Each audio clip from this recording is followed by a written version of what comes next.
Abordons l'actualité ivoirienne. Le plus grand menteur de tous les temps en Côte d'Ivoire, Alassane Dramane Ouattara, a encore frappé. Il a encore frappé parce que même sa soi-disant déclaration de candidature à sa pour-élection, sa pseudo-élection qui n'en est ni de près ni de loin une élection, cette déclaration est mensongère. Il dit qu'il est candidat parce qu'il y a de l'insécurité, alors que c'est lui le principal auteur de l'insécurité en Côte d'Ivoire depuis plus de 30 ans. Et il dit qu'il est candidat parce qu'il se porte bien. C'est faux. Alassane Ouattara ne se porte pas bien. C'est un grand corps malade. Il a des nodules cancéreux ici à la gorge. Il a une sciatique sévère qui le fait marcher en point-virgule. Alassane Ouattara est un assisté cardiaque. Il porte des stents. Alassane Dramane Ouattara est un individu médicamenteux. C'est une pharmacie ambulante. C'est un individu brinque-ballant, rafistolé, tarabistouillé. Cet individu-là est une clinique sur pattes. Alassane Ouattara est constamment perfusé pour éviter d'être constamment effervescent. Alassane Ouattara n'est pas malade, il est la maladie. C'est une maladie incarnée. Et monsieur est tellement conscient de son mauvais état de santé qu'il ne peut pas se soigner en Côte d'Ivoire. N'ayant pas été capable de développer des plateaux hospitaliers susceptibles de faire face à la chronicité de ces pathologies, à la première alerte, Alassane Ouattara se précipite dans un avion médicalisé et va se faire tarabistouiller, va se faire rabibocher à l'hôpital américain de Paris par une équipe de spécialistes qui s'occupe de lui, de l'orteil et bien à la calvitie. Oui! Ce monsieur était un gros menteur. Comme on dit à Abidjan, je suis candidat parce qu'il y a le terrorisme. Pourtant, le terroriste, c'est lui, Alassane Dramane Ouattara. C'est lui qui a introduit la carte de séjour en 1991 en Côte d'Ivoire pour qu'on traque les étrangers africains. C'est lui. Le terroriste, c'est lui qui a voulu massacrer toute la direction de l'opposition ivoirienne le 18 février 1992. C'est lui le terroriste, Alassane Ouattara, en Côte d'Ivoire. Le terroriste, c'est lui qui a fait la tentative de coup d'État de 1993. Il voulait violer l'article 11 de la Constitution ivoirienne, qui prévoyait que ce soit le président de l'Assemblée nationale qui assure l'intérim du pouvoir en cas de vacance de la présidence de la République. C'est lui, Ouattara, qui, derrière le boycott actif de 1995, où il s'était associé avec le FPI, voulait en fait un coup d'État. Et pour cela, avait fui pour que d'autres le fassent pour lui. C'est toujours lui qui est derrière le coup d'État de 1999. Alassane Ouattara, c'est le plus grand terroriste connu de l'histoire de Côte d'Ivoire. C'est lui qui est derrière le coup d'État de septembre 2000, le complot du cheval blanc contre le général Gueye. Parce que celui-ci l'a exclu de l'élection. Pour vagabondage de nationalité. C'est lui. C'est lui qui est derrière le coup d'État des 6-7 janvier 2001, le complot de la Mercedes noire. C'est Ouattara. C'est lui qui est derrière le coup d'État de 2002, la rébellion. C'est Ouattara Dramane. Le principal responsable sur le terrain l'a avoué. C'était pour aider Alassane Ouattara à reprendre pied dans la politique ivoirienne dont il avait été exclu. C'est Alassane Ouattara qui est responsable de la décapitation de notre fils, notre jeune frère, Nguessan Kwaku Toussaint Adéoukro, en novembre 2020. Vous l'avez vu? Ce sont des militants armés par Alassane Ouattara qui ont perpétré ce crime abominable. Ce sont eux qui ont massacré plus de 200 Ivoiriens en se servant des bacs à verre et des Mercedes blanches dans les rues de Côte d'Ivoire. Alassane Dramane Ouattara. C'est parce qu'il n'a pas accepté la première décision du Conseil constitutionnel en 2010 qu'il a préféré faire la guerre avec le soutien de l'ONU et de la France pour prendre le pouvoir en 2011. Tout le monde le sait, c'est clair. L'affaire a été jugée à la CPI. Donc, voici le terroriste en chef de la Côte d'Ivoire. Voici celui qui pourchasse les gens, celui qui emprisonne à tour de bras les enfants des gens, y compris pour un simple tweet, comme ce fut le cas pour un certain Alain Michel Lobognon. Et c'est lui qui vient dire que lui, il est candidat pour assurer la paix et la sécurité, alors qu'il est le principal facteur de guerre et d'insécurité dans le pays, sans compter les nombreux coups d'État dans la sous-région dont il est le parrain. Les nombreuses tentatives de déstabiliser les pays voisins dont il est le parrain. Sans compter des mercenaires comme ceux qu'il a envoyés le 10 juillet 2022, ici au Mali, pour attendre le président Assimi Goïta à l'aéroport et l'abattre. C'est ça Alassane Dramane Ouattara. Donc ce monsieur, c'est un gros menteur. Son deuxième motif, premier motif, je suis candidat pour la paix et la sécurité. Non, c'est toi qui amènes la guerre et l'insécurité dans le peuple de Côte d'Ivoire. Toutes les guerres, les insécurités ivoiriennes sont signées Ouattara Dramane. Depuis 1990. Jusqu'à maintenant. Oh, je suis président parce que je suis en bonne santé. C'est faux, Alassane Dramane Ouattara. Publiez votre bulletin de santé. Convoquons 3 médecins compétents et indépendants. Et amenons Ouattara sur le billard. Amenons Ouattara dans le scanner. Alassane Dramane Ouattara. Mais je vous le dis, c'est un grabataire. C'est un homme qui est constamment repêché par les prouesses de la médecine gérontocratique. La médecine gérontologique. Il dit qu'il est en bonne santé. Tout le monde le voit là. Et on voit très bien qu'il n'est pas en bonne santé. Je vous rappelle que ce monsieur Ouattara, il est allé dans un journal français qui s'appelle le JDD, parler de l'état de santé du président Gbagbo, attribuer des pathologies au président Laurent Gbagbo. C'est depuis ce jour que j'ai dit. Lui aussi, on va parler de ces maladies qui sont très connues. Des nodules cancéreux à la gorge, une sciatique sévère, des stents pour faire fonctionner son cœur. Hein? Alassane Dramane Ouattara a à peine survécu à une violente attaque vasculaire cérébrale qui lui a laissé une hémiplégie faciale. Mais oui! Vous le voyez très bien. Et il dit que lui, il est en bonne santé. Si lui, il est en bonne santé, mais la santé n'existe plus. Si Alassane Ouattara dit qu'il est en bonne santé, le mot santé perd son sens. Il faut prendre une gomme, effacer le mot santé du dictionnaire. Si Ouattara dit qu'il est en bonne santé. S'il est en bonne santé, pourquoi 1, 2, 3, il saute dans un avion pour venir se faire transfuser, perfuser, diffuser, reconfigurer? Pourquoi? C'est un gros menteur. Alors, si je parle de ça ce soir, c'est parce que je me souviens d'un mensonge qu'il m'avait dit, Alassane Ouattara. Je dois témoigner de cela. Et ce qui m'amène à témoigner de cela, c'est le compte rendu qui nous a été donné d'un des derniers gros mensonges de Ouattara par le président du PDC-RDA, Tidiane Thiam. Quand ce monsieur est rentré en Côte d'Ivoire, après plusieurs années de travail en Suisse, dans les banques internationales occidentales, Tidiane Thiam est allé rencontrer Alassane Dramane Ouattara en compagnie de sa tante. La tante de Tidiane Thiam était témoin. Tidiane Thiam a fait part de ses intentions de se présenter aux élections présidentielles futures en Côte d'Ivoire. Mais il a demandé à Ouattara de lui dire si ça le gênait. Parce qu'il croyait avoir compris qu'Alassane Ouattara ne voulait plus être candidat. Alassane Dramane Ouattara répondit à Tidiane Thiam, mais, mon petit Tidiane, mais il n'y a aucun souci. Tu peux te porter candidat. Tu sais, la présidence de la République, ça ne m'intéresse pas. Hein.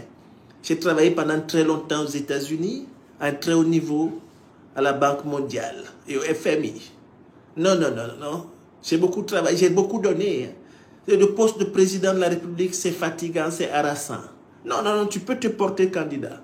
Non, il n'y a même pas de problème. Non, vas-y. Voilà ce qu'Alassane Ouattara a dit à Tidiane Thiam. Et Tidiane Thiam vient de témoigner que si il s'est lancé avec hardiesse vers une ambition présidentielle, c'était après s'être assuré que ce type-là n'y verrait pas un crime de lèse-majesté. Or, ce récit de Tidiane Thiam, je vous le dis, c'est la vérité. Hein. Parce qu'Alassane Ouattara, c'est un menteur. Et c'est comme ça qu'il a menti à beaucoup de personnes. C'est comme ça qu'il a menti à Guillaume Soro. Mais Guillaume, de toutes les façons, tu es un garçon brillant, courageux. Hein? Non, tu es le sauveur de la nation. C'est grâce à toi quand même que je suis réhabilité en 2005 à Pretoria. C'est grâce à toi que Gbagbo a signé le décret qui m'a permis d'être candidat. Oui, chou, dit sa femme. Mais Guillaume, tu es brillant. Tu es un garçon brillant. Non. Après moi, c'est toi. Non, quand même. Mais Guillaume, tu me vois quand même pas à plus de 75 ans en train de courir encore derrière une présidence. Prépare-toi. Alassane Ouattara, c'est ce qu'il a fait. Il est même allé jusqu'à le dire solennellement, avec un pacte sur les livres sacrés du Coran, devant un imam et un président africain. Il a juré ses grands dieux. Mais le même Alassane Ouattara a fait la même chose à Marcel Montano, qui marche maintenant derrière lui comme un tonneau. Le même Alassane Ouattara a fait ça à Ahmed Bakayoko. Mon père, disait feu Ahmed, paix à son âme, Ahmed. Mon père, papa Ado, je suis à ta disposition, je suis ton fils. Ahmed Bakayoko, mon fils. Tu sais, je sens que tu es prêt. Non, tu es vraiment prêt. Tu es le golden boy. Et sa femme dit, oui, chou, Ahmed est vraiment prêt. Hein. Ahmed, il est déjà un homme d'État. C'était un loupard dans les années 90, chou. Hein. Un videur de boîte. Maintenant, c'est pas mal. Mais je te dis, Ahmed, il s'est bonifié. Hein. Non, c'est un garçon intelligent quand même. Hein. Ahmed, tu as fait quelles études d'ailleurs? Papa, il ne faut pas parler de mes études. Ça m'a dépassé au Burkina là-bas. Mais je me suis rattrapé quand même par le showbiz.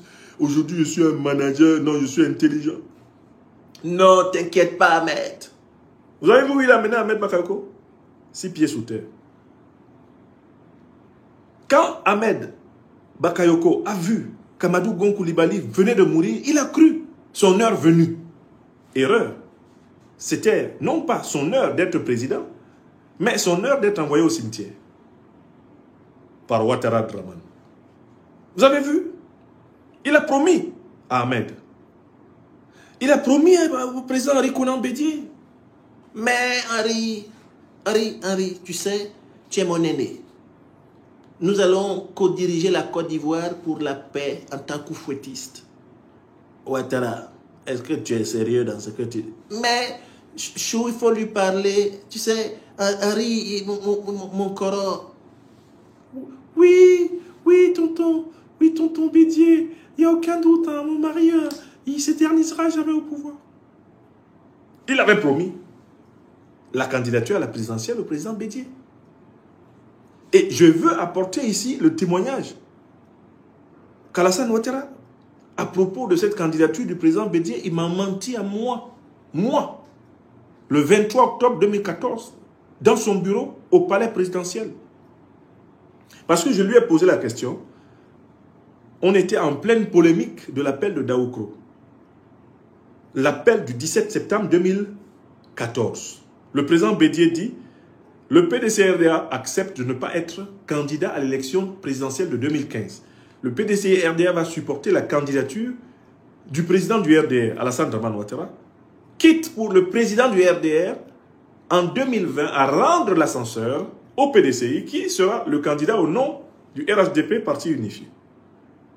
Il a dit ça dehors, en plein air. Alassane Ouattara était assis. Dominique Ouattara était assise. Et tout le monde a applaudi. Moi, je rencontre Alassane Draman Ouattara le 23 octobre 2014 et je lui pose la question. Monsieur le Président, j'ai une question vraiment à vous poser. C'est une question qui me turlupine. Est-ce que vous avez promis au président du PDC-RDA, Aimé Henri Konan Bédié, que ce sera lui le candidat du RHDP en 2020? Je posais cette question en tant que compagnon et conseiller du président Guillaume Kibafori Solo, dont je savais qu'Alassane Ouattara lui avait promis la candidature à l'élection présidentielle de 2020. Me basant sur cela, je demande à Alassane Ouattara, président de la République alors, de m'expliquer comment il peut avoir promis tout ça à tout le monde. Je pose la question. Réponse d'Alassane Ouattara. Monsieur le Président, est-ce que vous avez promis au président Bédié la candidature en 2020 à la présidence de la République? Parce que le président Bédié, lui, il l'a répété devant vous. Vous avez applaudi. Il l'a répété devant le directoire du PDC-RDA. On l'a applaudi. Il y a eu quelques voix qui se sont levées contre cela, comme celle de Tiburce Kofi. Mais globalement, l'appel de Daoukro a été suivi. Réponse d'Alassane Ouattara. Mais, professeur, Non, ne vous inquiétez pas, je lui ai rien promis, moi. Hein. Ah non, non, non, non, non. J'ai rien promis à Bédier. Jamais. Je lui dis, mais président, mais pourtant, quand il a dit ça à Daoukro, vous avez applaudi. Il dit, mais j'ai applaudi parce que c'était dans l'atmosphère. C'était l'humeur du moment. Astaghfirullah. C'est là où j'ai compris que la Côte d'Ivoire était mal tombée. Je vous dis que le témoignage de Tidiane Tiam sur Ouattara Dramane est vrai, parce que Ouattara m'a menti en face. J'ai eu l'occasion de rencontrer le président Bédi et de savoir que Ouattara le lui avait vraiment promis. Comme il l'avait promis à Guillaume Soro, comme il l'avait promis à Ahmed Bakayoko, comme il l'avait promis à Kablan Denkan, comme il l'avait promis à Montano. C'est un démon, Ouattara. Il cogne les têtes des gens alors qu'il n'a pas l'intention de lâcher le pouvoir. En effet, il l'a promis à Tidiane Tiam. Parce que la méthode de Ouattara, c'est de te faire croire ce que tu veux croire, afin de te noyer plus efficacement. Il te fait croire ce que toi tu veux croire. Ah, mais tu aimerais croire qu'il veut bien que tu sois président. Ok, d'accord. Vas-y. Non, non, non, tu es brillant. Alassane Dramane Ouattara ne peut pas cesser de mentir parce que toute son existence contemporaine s'explique par la série de mensonges qu'il a pondus. Mensonges sur ses origines, mensonges sur ses intentions politiques, mensonges auprès de tous ses alliés politiques, mensonges même sur la promesse de se retirer du pouvoir en raison de sa sénilité évidente et de l'illégalité. Ouattara a battu une campagne en 2016. Moi, j'étais au stade de Bouaké en 2016, lorsque la campagne de la Constitution de 2016 se concluait par un grand meeting avant le vote, avant le référendum. Parmi les flyers qui étaient distribués par Alassane Dramane Ouattara, distribués par le pouvoir à la foule, il y avait un flyer sur lequel il était écrit « Est-ce que l'actuel président peut envisager de faire un troisième mandat ?» La réponse était écrite et distribuée à la foule. C'était non. Réponse non. Et c'était partagé à la foule. C'était produit directement par le RHDP. Certains possèdent d'ailleurs le tract en question. Si vous l'avez, s'il vous plaît, publiez-le. Alassane Ouattara a dit aux Ivoiriens, personne ne peut faire plus de 2 mandats. Et il a publiquement dit, je ne ferai pas un 3e mandat. Ce n'est pas possible parce que la Constitution ne le permet pas. Son soi-disant juriste maison, là, le mouton en chef, Cissé Bakongo, a dit et expliqué que juridiquement, ce n'était pas possible. Le ministre de la Justice de Ouattara, Sansan Kambile, a expliqué devant la représentation nationale ivoirienne que ce n'était pas possible. Plusieurs ministres ont expliqué qu'un 3e mandat n'était pas envisageable parce que ce n'était pas légal et que cela était une remise en cause même du principe moral de la parole donnée. Pourtant, Ouattara s'est dédié. En 2020, il a prétendu que son candidat était mort. Mais c'est lui qui a tué son candidat parce qu'il a provoqué la mort d'Amadou Gon en le sortant brutalement de l'hôpital où il venait d'être opéré. Il l'a sorti brutalement pour qu'Amadou Gon clame. Et ce que Ouattara voulait eut lieu. Mais la fameuse excuse qui a même été répétée par le président Macron. Oh, Alassane Ouattara, vous savez, il a fait un 3e mandat parce qu'il a été pris au dépourvu. Bon, ok. Ouattara a fait un 3e mandat parce qu'il a été pris au dépourvu. Depuis 2020 jusqu'à aujourd'hui 2025, il est toujours pris au dépourvu. Tout d'un coup, il n'y a plus personne au RHDP qui soit capable d'être candidat. Il disait qu'il avait été surpris. Maintenant, il est encore surpris. Donc, je voulais que tout le monde constate que cet homme est un menteur et que les Ivoiriens n'ont pas d'autre solution que de se débarrasser de cet individu à la tête de leur État. Le peuple ivoirien n'a pas d'autre choix que la lutte contre Ouattara. Vous ne pouvez pas vous entendre avec Ouattara parce que c'est un homme sans parole. C'est un homme indigne. C'est un individu complètement duplicitaire. Vous ne pouvez pas... Ce monsieur-là, on ne peut rien construire de durable et de fiable avec lui. Donc tous ceux qui espèrent que Ouattara s'agisse sont des candides et des naïfs. Tous ceux qui espèrent que Ouattara tienne une parole qu'il a donnée et qui est contraire à ses intérêts égoïstes et narcissiques sont vraiment des naïfs. Ouattara, comme Tous les dictateurs se combattent. On ne négocie pas avec les dictateurs, on les combat. C'est ça, et c'est important. Voilà ce que je voulais dire sur ce sujet. Je viens ici confirmer les propos du président du PDCI, Tidiane Thiam. Parce que les mêmes mensonges ont été dits par Alassane Ouattara à plusieurs Ivoiriens. Et personnellement, j'étais au palais présidentiel le 23 octobre 2014. Il a menti sur le président Bédié. Je suis rentré voir le président Guillaume Kibafori Soro à sa résidence de Marcoris. Lui a dit, président, ce monsieur-là va provoquer un bain de sang en Côte d'Ivoire. J'étais là-bas dans son bureau. Il dit que lui n'a pas promis la candidature à la présidence au président Bédié. Le président Bédié a pourtant annoncé cette idée devant Ouattara qui a applaudi. Il faut qu'on fasse très attention. Ce monsieur va brûler la Côte d'Ivoire. Et nous y sommes. Nous y sommes. Une fois de plus. Voilà.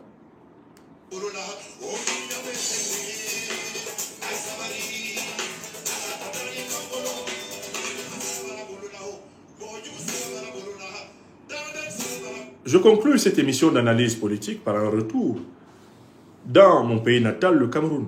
Paul Biya, président malgré lui, pour le malheur des Camerounais.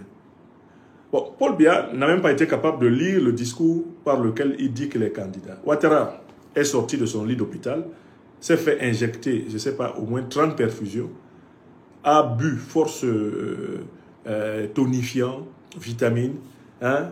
Il a été étiré artificiellement par les machines de ces terrabistouilleurs.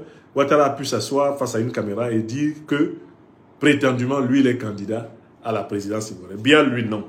N'oubliez pas de vous abonner et d'activer la cloche de notification pour rester informé de nos prochaines vidéos.